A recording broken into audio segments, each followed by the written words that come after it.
Hi, my name is Laura Johnston. I'm a Territory Manager with Maizex Seeds. I'm here with Greg Stewart, our agronomist. We're in front of one of our info blocks outside of Embro. On the last Maizex Moving segment, we talked about our info blocks and we were waiting for updates on our last soil nitrate tests. So Greg's here to give us an update of what we've learned so far. Excellent.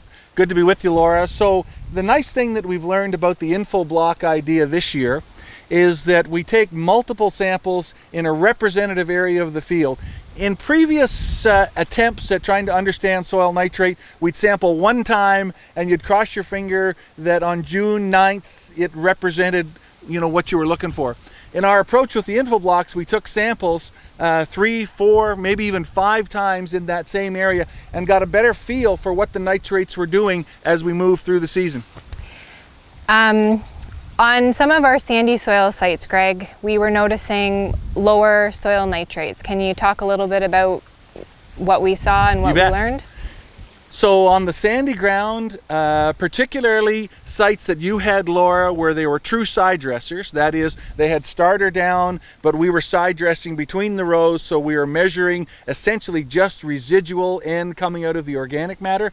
The sandy soils were low. They traditionally are lower than the loams and the clays, and they were lower this year. And so I think on most of those sites that we worked on together, Laura, we recommended on the sandy ground average to even a bit above average in terms of side dress rates this year.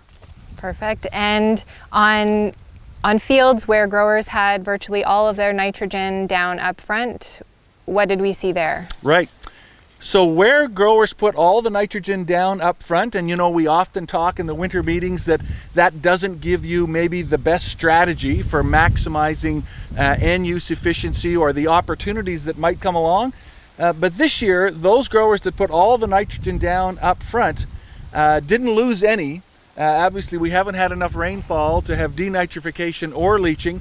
And so the neat thing about the info blocks that they quite often confirmed for those growers that had 140 or 150 or 160 pounds of N down, they reached that threshold, parts per million of 35, 36.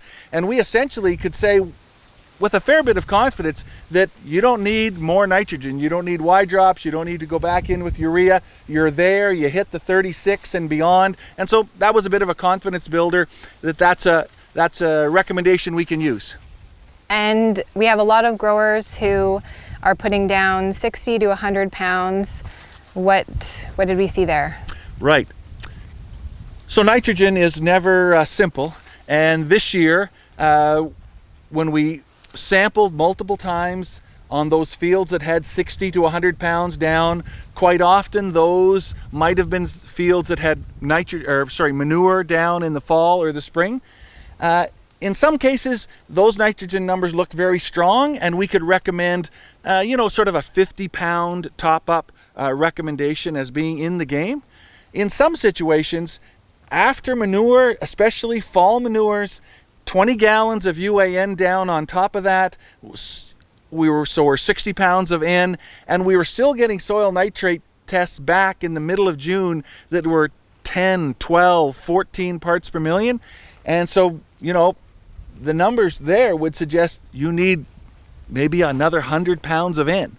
And so that's something that we still need to examine, but that was what we noticed in some sites this year, especially manured sites, that nitrate number just did not seem to be there by the middle of June like we might have expected it to be. Great. Thanks for the update on our info block sites, Greg. A lot of our sites have replicated different rates down, so after harvest we'll be able to give you another update on the final results from our info blocks. Excellent. Thanks, Laura. Thanks for listening and have a great day.